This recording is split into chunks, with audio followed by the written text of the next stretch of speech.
Hello my dear students. So आपका स्वागत है मेरे नए YouTube channel E2 world DK में। आज हम लोग इस वीडियो में बात करेंगे बिहार बोर्ड के सबसे महत्वपूर्ण क्वेश्चंस साइंस के। तो आप इस वीडियो को बहुत अच्छे से देखिए और इस वीडियो में जितने भी आपके क्वेश्चंस मिलेंगे वो सबके सब बहुत ही मोस्ट वीवीआई है। तो आप इस हर एक क्वेश्चन को नोट कॉपी में डाउन करके हर एक क्वेश्चन को आपको तैयारी कर लेना है और इस क्वेश्चन को प्रैक्टिस करके आपको एग्जाम में बैठना है। आप देखेंगे कि आपको 90% से ज्यादा मार्क्स इससे जरूर आएंगे। तो आप इस क्वेश्चन को बहुत ध्यान से देखिए और इस क्वेश्चन को प्रैक्टिस कीजिए। देखिए सबसे पहला क्वेश्चन है, प्रकाश का अपवर्तन क्या है, इसके नियमों को लिखें। सबसे पहला क्वेश्चन है, प्रकाश का अपवर्तन क्या है, इसके नियमों को लिखें। दूसरा क्वेश्चन है, अवतल दर्पण के क्या क्या उपयोग है। जो अवतल दर्पण का क्या क्या उपयोग है इसको भी आप जोर से याद कर लीजिए। थर्ड है, नेत्र की समंजन क्षमता से आप क्या समझते हैं, मान और मात्रक भी लिखें। नेत्र की समंजन क्षमता से आप क्या समझते हैं, मान और मात्रक भी लिखें। फिर क्वेश्चन नंबर 4 है, फ्लेमिंग के वाम हस्त नियम को लिखें। फ्लेमिंग के वाम हस्त नियम को लिखना है आपको।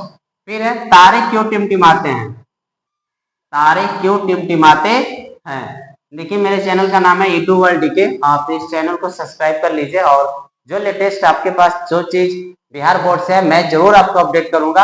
आप भरोसा रखिए, अगर आप इस चैनल पर बने रहेंगे तो आपको हम जो बहुत अच्छे तरीके से आपको तैयारी करवा सकते हैं।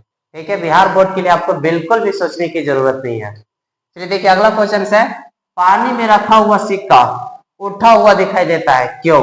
पानी में रखा हुआ सिक्का उठा हुआ दिखाई देता है, क्यों। फिर है, हम वाहनों में उत्तल दर्पण को पश्च दृश्य दर्पण के रूप में वरीयता क्यों देते हैं। इस क्वेश्चन को भी आप याद कीजिएगा। फिर है, दृष्टि दोष क्या है, इस दृष्टि को कैसे संशोधित किया जा सकता है।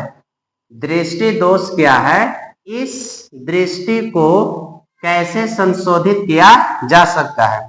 क्वेश्चन नंबर 9, प्रकाश के अपवर्तन से आप क्या समझते हैं, कांच के प्रिज्म के द्वारा प्रकाश के अपवर्तन का किरण आरेख खींचे।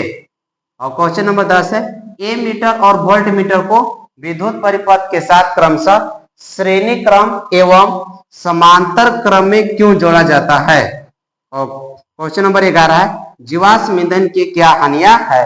टोटल हम आपके लिए लघुतरीय प्रश्न का 35 यानी कि 35 क्वेश्चन लेके आए हैं और आपके लिए दीर्घोत्तरीय यानी कि उसके जो लॉन्ग टाइप का आंसर होता है उसके लिए हम आपको 15 प्रश्न लाए हैं।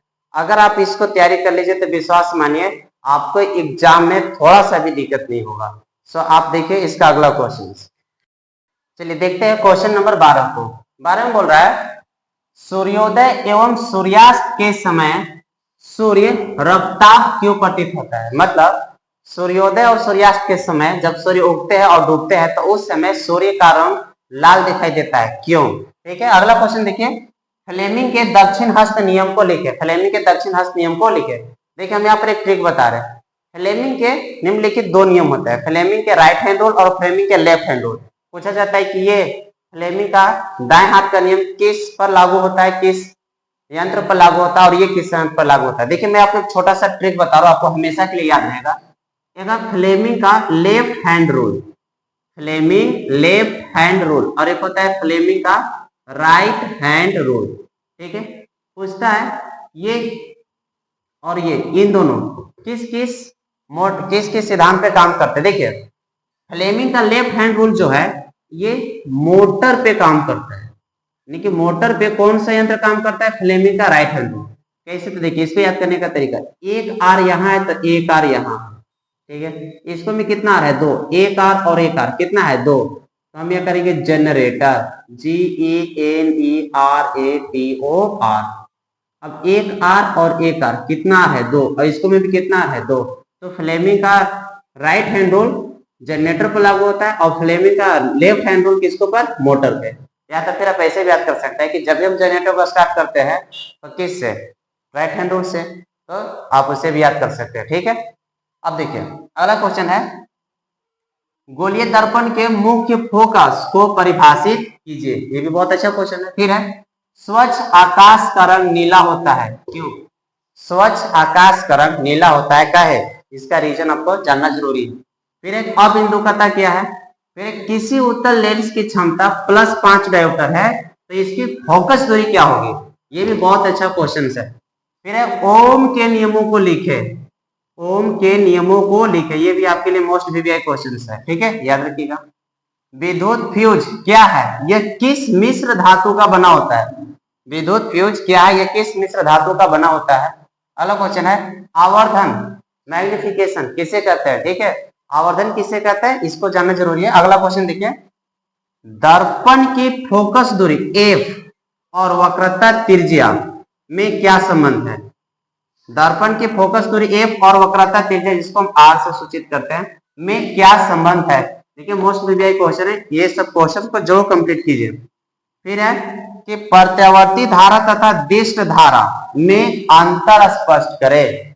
What is the difference between alternating current and direct current?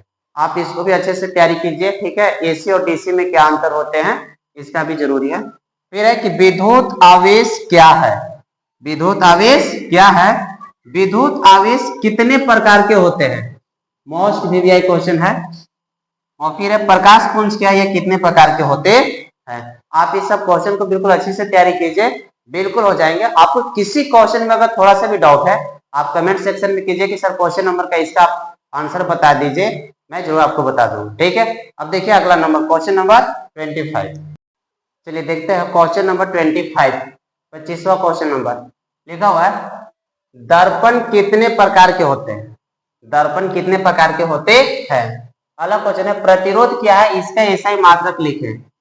प्रतिरोध क्या है, इसका एसआई मात्रक लिखे। इसका एसआई मात्रक क्या होता है? ओम होता है, पता है आपको। क्वेश्चन नंबर 27, दृष्टि दोष क्या है, यह कितने प्रकार के होते हैं? दृष्टि दोष क्या है, यह कितने प्रकार के होते हैं?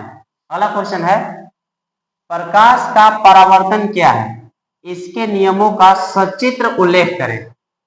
याद रखिएगा प्रकाश का परावर्तन क्या है, इसके नियमों का सचित्र उल्लेख करें। ये भी क्वेश्चन मोस्ट वीवीआई क्वेश्चन है आपके पास। देखिए ये सब जितना ऐसे लघुतरीय प्रश्न है, आपको एनी हाउ करना ही है। अगर इस सब क्वेश्चन को आप करके जाइए, इसके बाद देखिए एग्जाम में किसी प्रकार का कोई झंझट नहीं होगा, ठीक है। तो आप इस सब क्वेश्चन को जरूर पढ़ के ही जाना आपको। फिर है विद्युत धारा क्या है, इसका समीकरण एवं मात्रक लिखे। याद रखिएगा विद्युत धारा क्या है, what is the electric current, इसका समीकरण एवं मात्रक भी लिखें। प्रकाश का वर्ण विक्षेपण क्या है, सचित्र स्पष्ट करें। प्रकाश का वर्ण विक्षेपण क्या है, क्या करना है आपका, सचित्र स्पष्ट करना है। मोस्ट वीवीआई क्वेश्चन है। विद्युत धारा की प्रबलता की परिभाषा दे। विद्युत धारा की प्रबलता का परिभाषा दे।